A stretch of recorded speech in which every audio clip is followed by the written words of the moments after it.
Olá, é muito bom ter você aqui com a gente. Mais um episódio do RNP em Rede. Aqui é um espaço de diálogo sobre ciência, educação, pesquisa, tecnologia e inovação.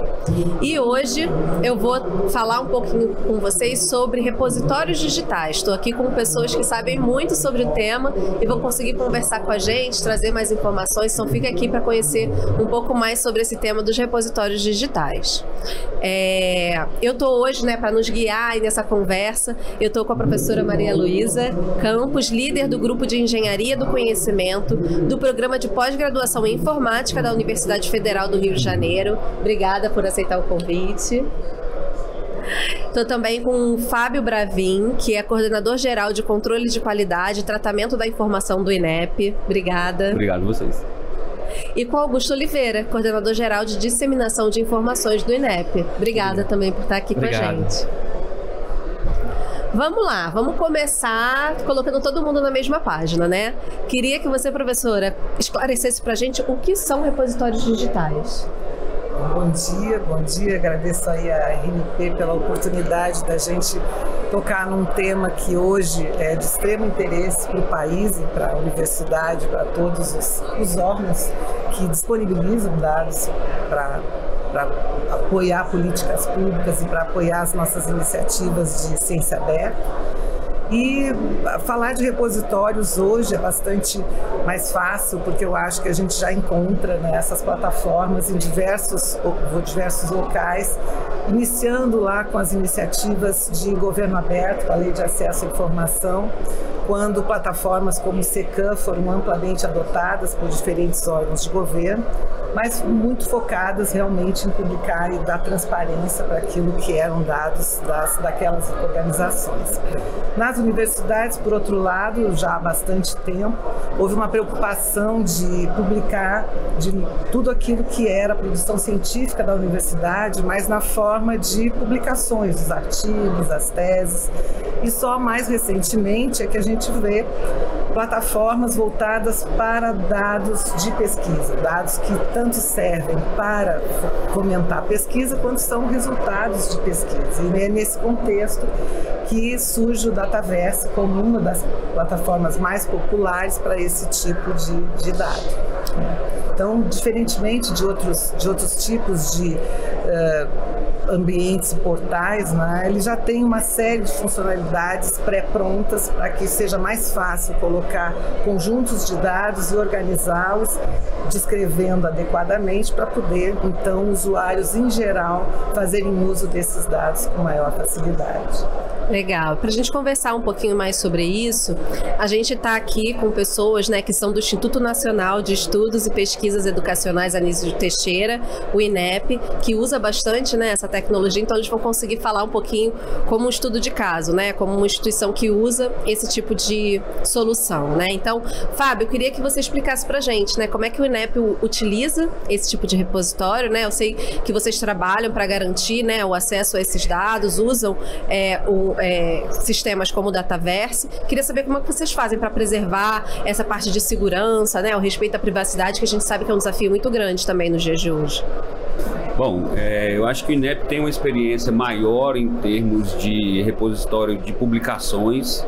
Repositório de dados também é uma iniciativa que o INEP está em processo de implantação. A gente tem uma expectativa de que ele vai nos ajudar a resolver alguns problemas que a gente tem em relação à disseminação de dados. Então, o INEP é um instituto que produz pesquisas educacionais, sejam pesquisas estatísticas, sejam pesquisas da avaliação cognitiva dos estudantes, uma pesquisa de avaliação do sistema, que são pesquisas abrangentes, elas abrangem o país inteiro e existe muito interesse de outros pesquisadores, de usuários da gestão da política de educação sobre os resultados dessas pesquisas.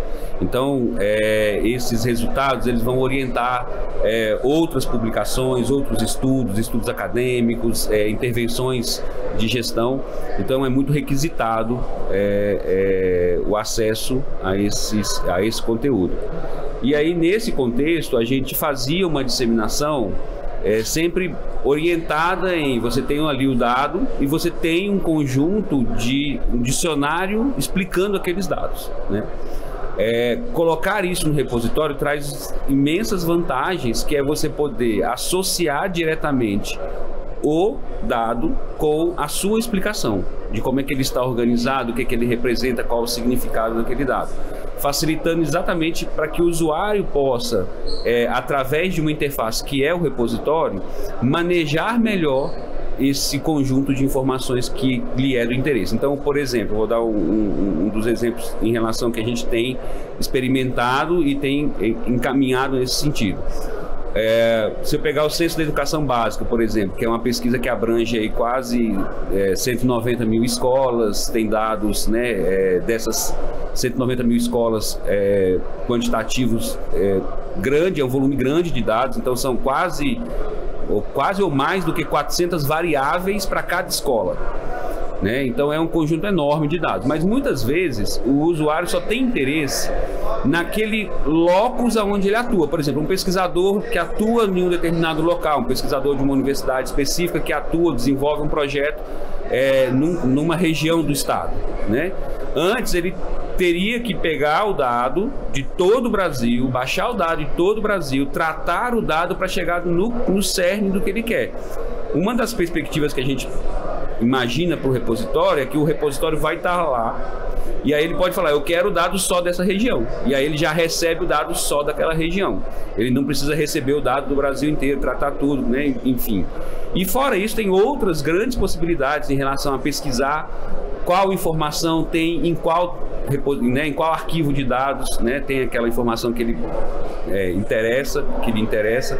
Então tudo isso permite que a gente facilite a vida para o usuário em relação a manejar melhor um conjunto extenso de dados.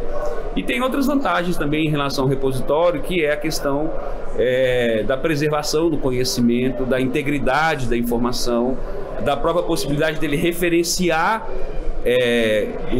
os dados, né, na sua publicação.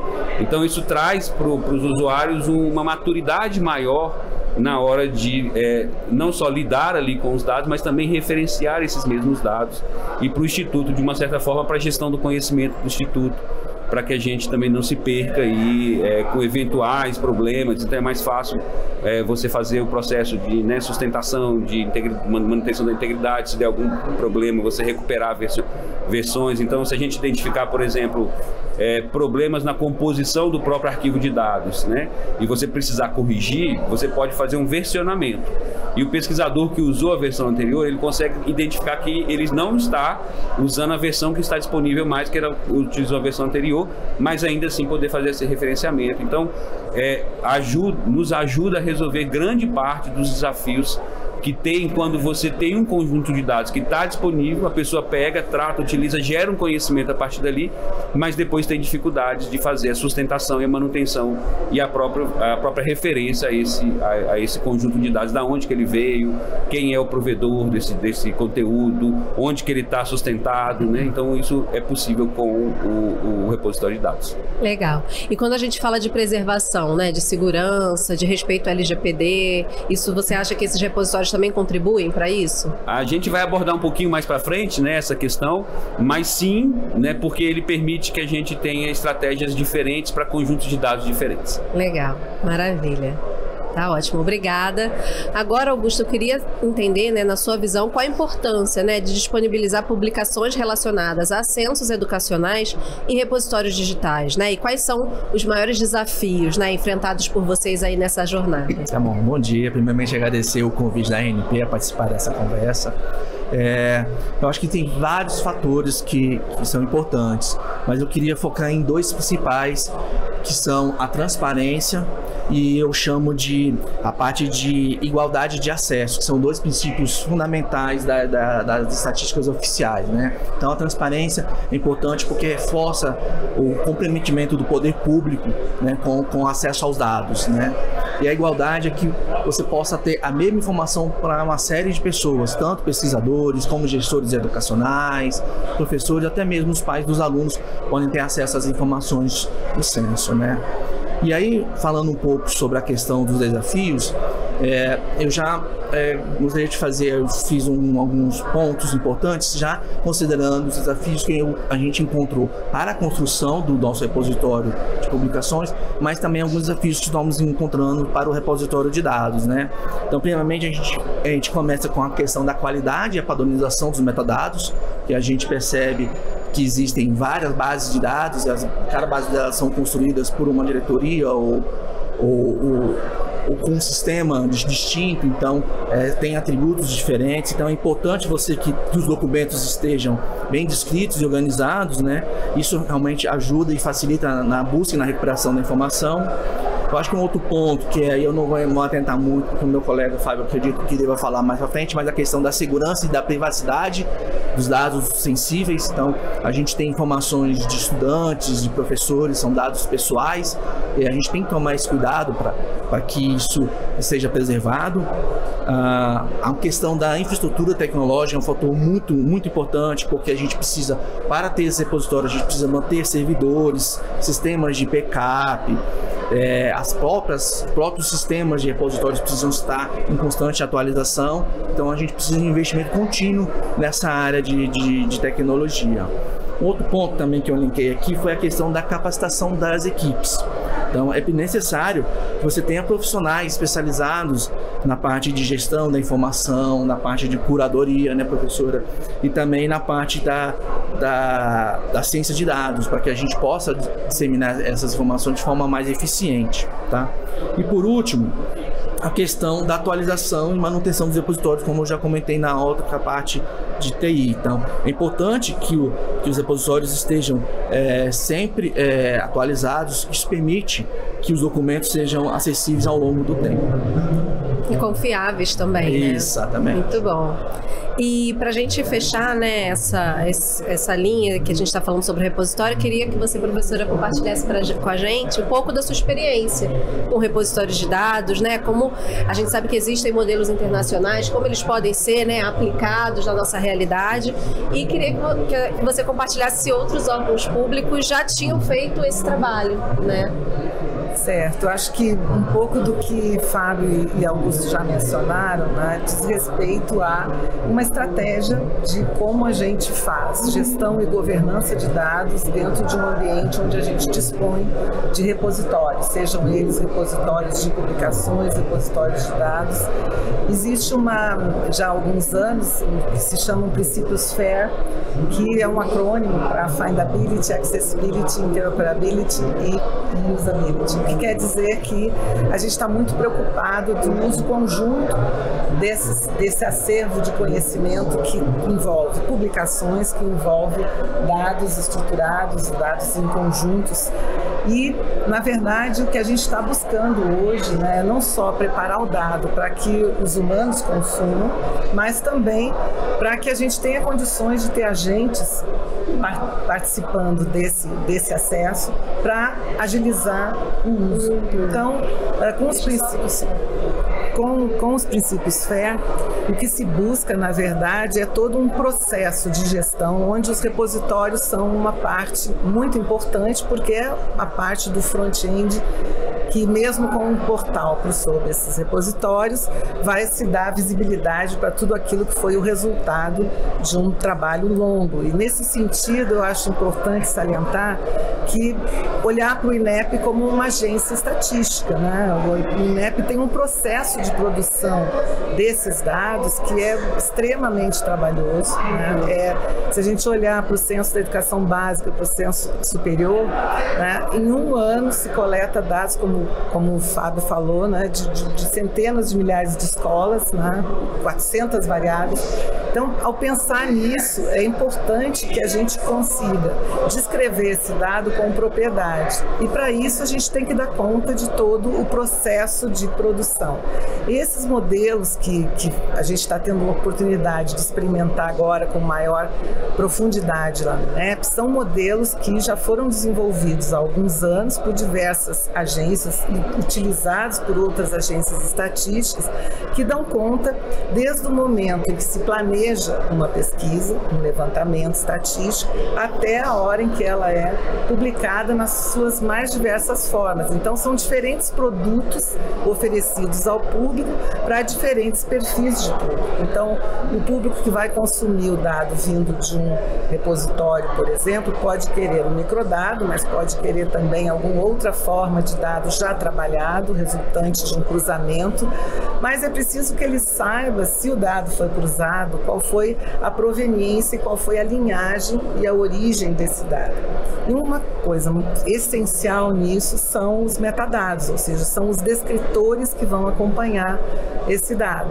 Como o Fábio comentou, os dicionários de dados são a forma, vamos dizer assim, mais usual da gente publica o dado e publica um outro arquivo, que pode ser uma planilha, um documento extra explicando o que aquele dado é.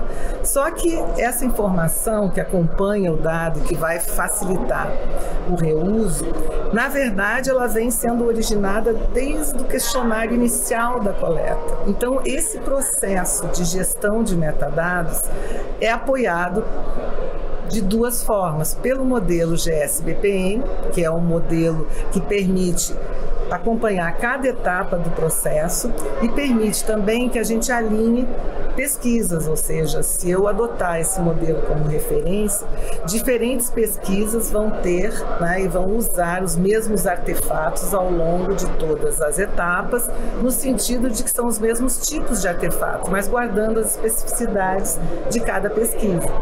E junto com esse modelo de processo de produção estatística, a gente tem um modelo chamado GSIM, que é General Statistical Information Model, que serve como a nossa estrutura, nosso esqueleto para a coleta de todo o metadado de todos os descritores do próprio processo. São tanto dos artefatos utilizados quanto daquilo que vai ser produzido. E a importância desse modelo é porque ele permite que a gente armazene, junto com uma variável, informação sobre a variável de um arquivo, o conceito que deu origem àquela variável. Com isso, o usuário tem condições de entender adequadamente, de interpretar se aquilo faz sentido cruzar alhos com bugalhos, ou seja, essa decisão que tem o usuário que vai fazer cruzamentos por conta própria a partir dos dados que são disponibilizados, um pesquisador, ele só vai fazer isso adequadamente se nós tivermos metadados disponíveis. O GSIM é esse modelo que dá apoio a esse tipo de gestão. E respondendo finalmente à pergunta se outros órgãos já utilizam, né? Sim, o IBGE, por exemplo, tem um banco de metadados e dá para imaginar que o IBGE tem um número de pesquisas muito grandes e é natural que ele sinta a necessidade de responder seguido para o seu público, bom, o que você tem aí disponível sobre plantação de tomate, né? Sobre domicílios. Isso pode ter origem em diferentes pesquisas, então um banco de metadados, né, baseado num modelo poder robusto o suficiente para poder ter conceitos, variáveis, como é que aquilo foi instanciado num determinado arquivo, que esse modelo possa cobrir esse escopo todo de questões. Então, é uma mistura, né? Eu acho, são modelos pré-prontos que são, na verdade, personalizados para que a gente utilize em diferentes circunstâncias. No caso das pesquisas educacionais também é um dos locais onde a gente começa a experimentar esse modelo agora. Perfeito, maravilha. Agora, para a gente aprofundar um pouquinho, né, o debate, queria que você, Fábio, considerando o LGPD e privacidade, compartilhasse com a gente qual o impacto, né, do compartilhamento dos microdados educacionais dos censos em repositórios digitais, né? Esse trabalho ele pode agilizar o processo dos censos anuais?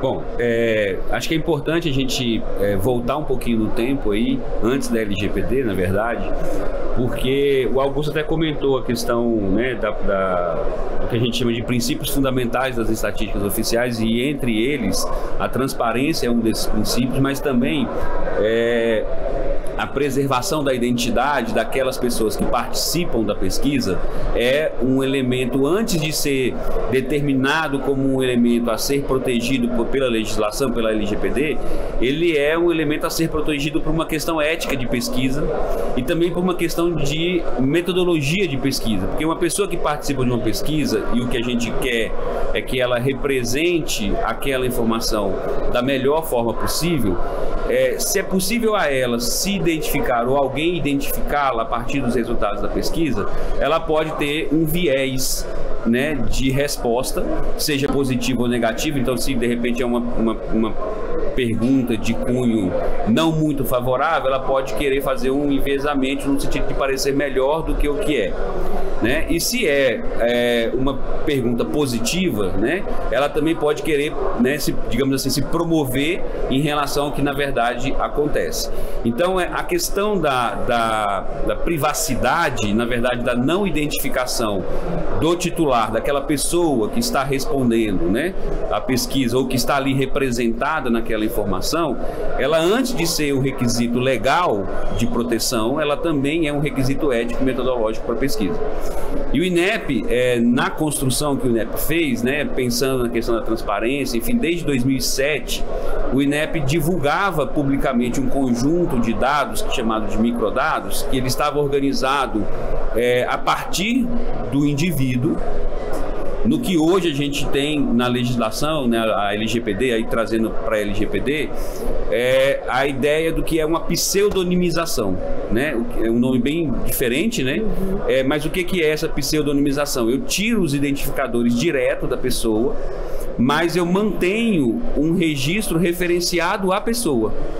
De forma que o que a gente descobriu depois é que é possível você, mesmo que você diretamente não quebre aquela chave da pseudonimização, dependendo do número de características da pessoa e dependendo das informações que eu tenho dessa pessoa de outras bases, eu consigo identificar a pessoa na base de dados, né? Então, eu vou colocar aqui um exemplo. Há uma pessoa que estudou num determinado município e no ano seguinte ele está num outro município. E depois, no ano seguinte, ele está num outro município. Então, ele passou por 3 municípios diferentes. E no 4º ano, ele volta para o seu município de origem. Talvez muito poucas pessoas vão fazer exatamente esse trajeto, de sair do município A e para o B, e para o C e para o D. Porém, essa pessoa publicou, de repente, numa rede social, né, que ele se mudou ao longo desses 4 anos.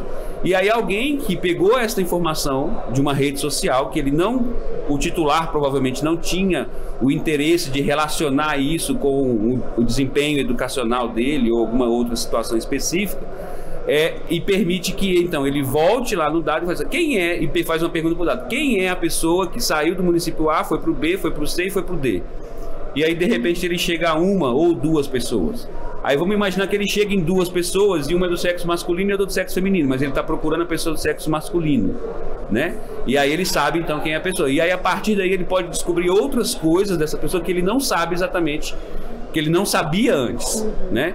Então isso dá margem a riscos ao direito da pessoa, né? Não só o direito da privacidade, né? Mas o direito da autodeterminação informativa, o direito da proteção dos seus dados, no sentido de que isso gera para ela um risco, né?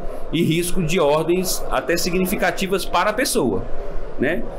Talvez pensando na base de dados inteira, né, e o volume de informações, eu precisaria dimensionar quantas pessoas estariam expostas a esse risco. Mas para a pessoa que está identificada, o risco dela é alto. Imagina um stalker, imagina uma situação específica que tem alguém perseguindo uma pessoa e localiza essa pessoa a partir de uma base de dados que não tem essa propriedade. Ela é uma base de dados que permite, que quer, na verdade, dizer sobre o sistema educacional muito mais do que dizer da situação educacional do Joãozinho ou da Luizinha, né? Enfim, mas ela quer dizer do sistema educacional brasileiro. Então, nesse ponto, a gente tem sim um risco e a gente precisou fazer uma alteração da forma de disseminação dos dados do INEP. Esse microdados que antes estava público não está mais público. E aí a gente começou a lidar com alguns desafios, porque lidar com a proteção da privacidade ela vai acabar impactando de alguma forma na utilidade, porque eu tenho que reduzir a informação, a quantidade de informação. E aí que eu acho que o repositório entra como uma possibilidade. Por quê? Porque eu deixo de ter um único produto, como existia antes, e que tudo era direcionado para esse produto.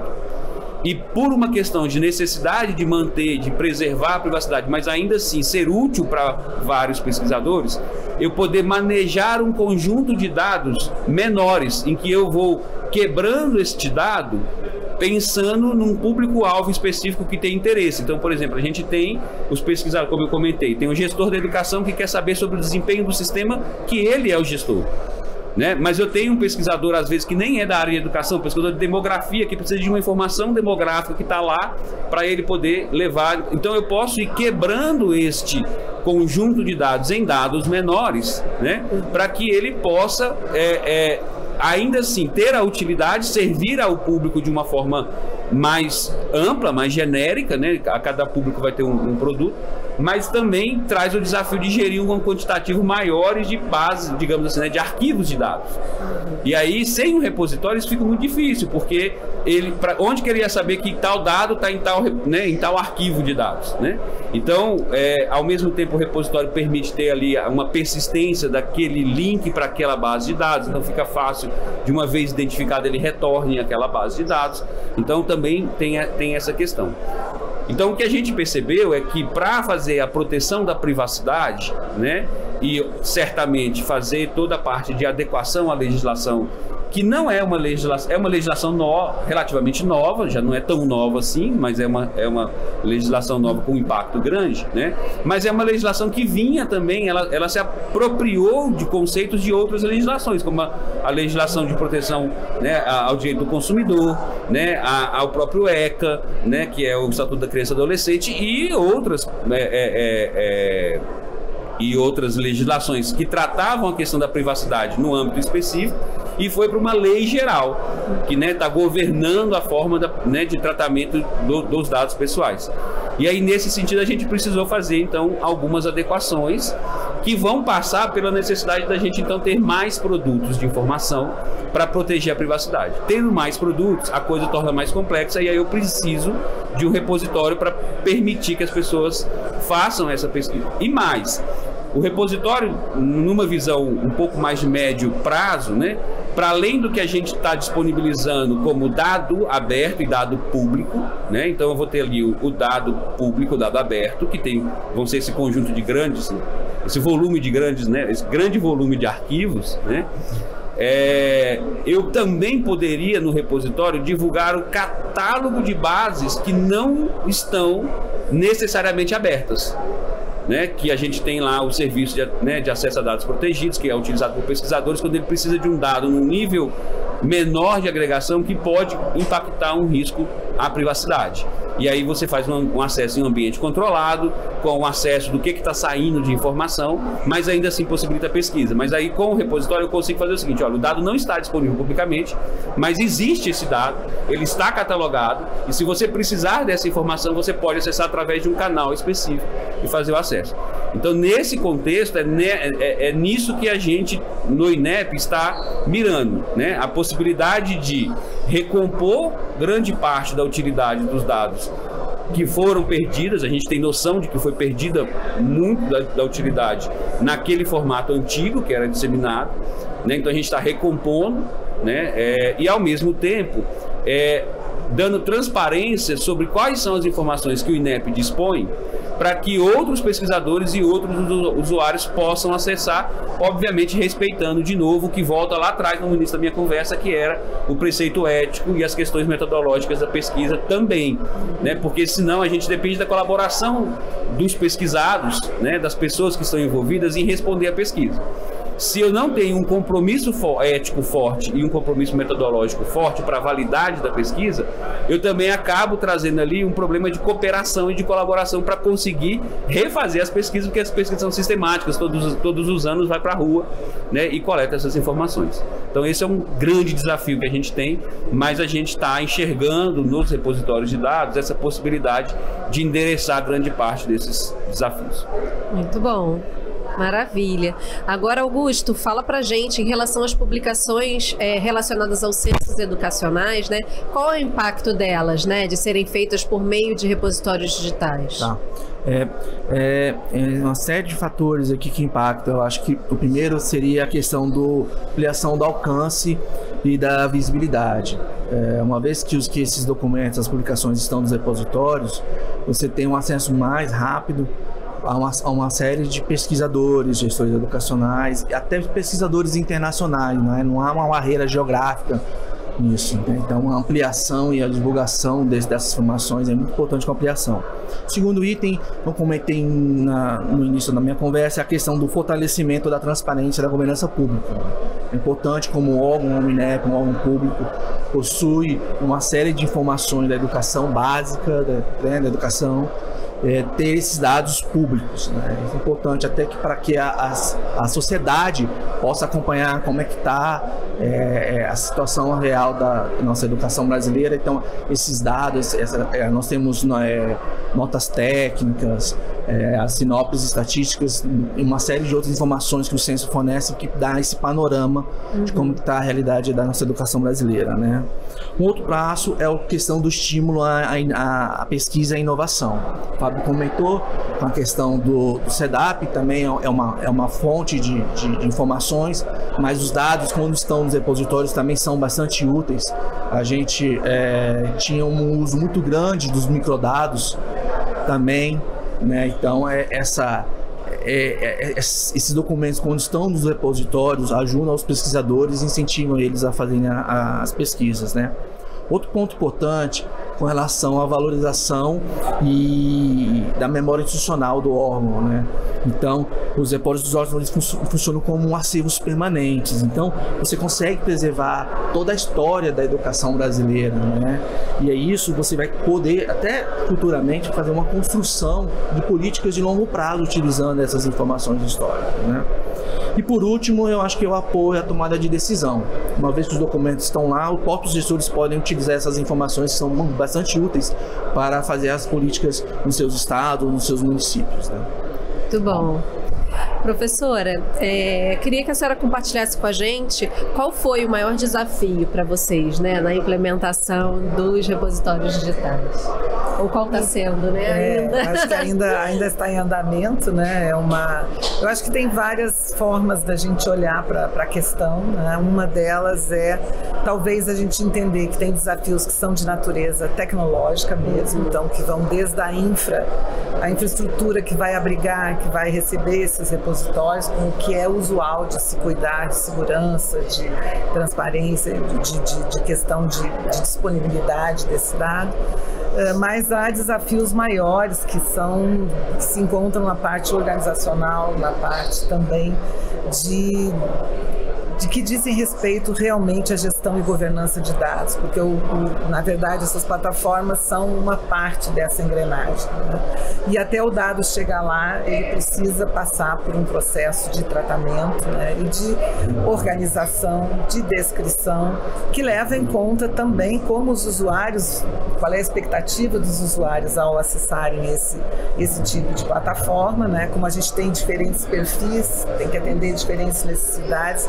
Na hora de organizar esse dado lá, tanto existe uma questão de como vai ser estruturado, como ele vai ser fatiado, como o Fábio comentou, e também existe uma questão de que a descrição que vai acompanhar esse dado agora, ela precisa estar de uma maneira que permita tanto o usuário bastante leigo utilizar, quanto maneiras mais sofisticadas que a gente cada vez mais vai daqui para frente ver em utilização. Então, certamente navegação por IA, indexação dessas bases, utilizando inteligência artificial, a própria extração de metadados a partir de documentos, a partir de fontes diversas que a instituição disponha, pode ser um auxiliar, mas nunca vai se prescindir do fator humano, ou seja, aquilo que foi planejado no início, quando houve uma demanda por determinado tipo de informação por parte do público, isso vai virar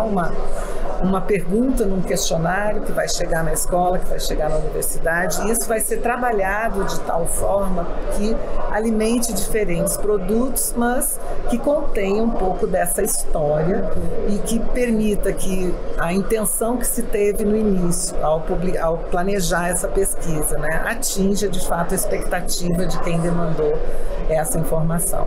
Então, acho que os desafios ainda são os mesmos que 40 anos atrás, quando a gente começou, né? Gestão e governança de dados é algo muito importante. E no ambiente estatístico, ela é mais complexa do que qualquer outro no ambiente corporativo, de uma empresa, de uma universidade, porque ali tem um processo, né, que é extremamente dinâmico, porque as demandas variam, as políticas públicas precisam acompanhar necessidades do momento, e isso tem que ser feito com agilidade. Numa pesquisa que é anual, por exemplo, é muito difícil fazer com que isso encaixe numa agenda que permita que esteja na mão do usuário lá no final no início do próximo ano, daquilo que foi coletado. Então, acho que os desafios são muitos e felizmente, eu acho que a gente tem já um histórico de ver outras agências usando, e talvez o que daqui para frente vai ser bastante demandado é a questão de interoperabilidade. Quanto mais dados a gente coloca na rua, mais a gente vai ter que dispor de processos mais automatizados para processar esse dado. E para isso, novamente, né, o que a gente coloca junto com o dado é essencial.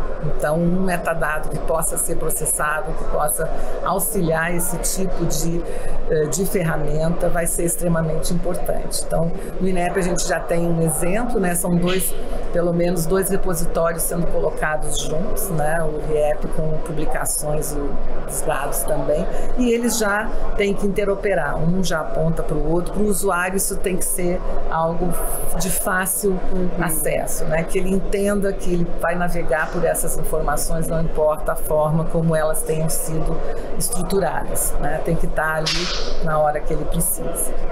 Muito bom e muito legal ouvir esse desenvolvimento, né, esse interesse também de fazer isso de uma forma simples, né, para as pessoas. Imagina que a gente, eu me coloco no lugar, né, de sociedade, que muitas vezes a gente quer consultar dados. Eu, então, como jornalista, a gente está sempre buscando dados, informações, a gente conseguir fazer isso de uma forma simples, né, e vocês pensando mesmo numa forma de facilitar a nossa vida, para a gente ajuda super. Imagina para quem desenvolve ciência, né, pesquisa, políticas públicas, né, e precisam dessas informações. Sim. Muito bom. Obrigada pelo debate, obrigada por compartilharem o conhecimento de vocês.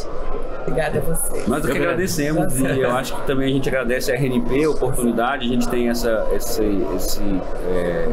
contrato com a RNP, né, mas que envolve, para além da questão de um serviço, um serviço de pesquisa e desenvolvimento que está olhando isso num contexto maior, né, de desenvolvimento de competências, enfim, e capacidade institucional. Então, para a gente também é muito importante ter essa interação com a RNP, então a gente agradece aqui essa oportunidade e a oportunidade de estar aqui, né, no evento também falando um pouco dessas iniciativas. Muito obrigado. Obrigada. Obrigada a você também que ficou com a gente até agora, conhecendo um pouco mais, né, sobre repositórios de dados, seus benefícios. Se você tiver interesse em conhecer um pouco mais e ter acesso a esses dados, acho que agora você vai entender um pouco mais o trabalho que é feito por trás para isso chegar até você. Muito obrigada, a gente se encontra num próximo episódio. Até mais.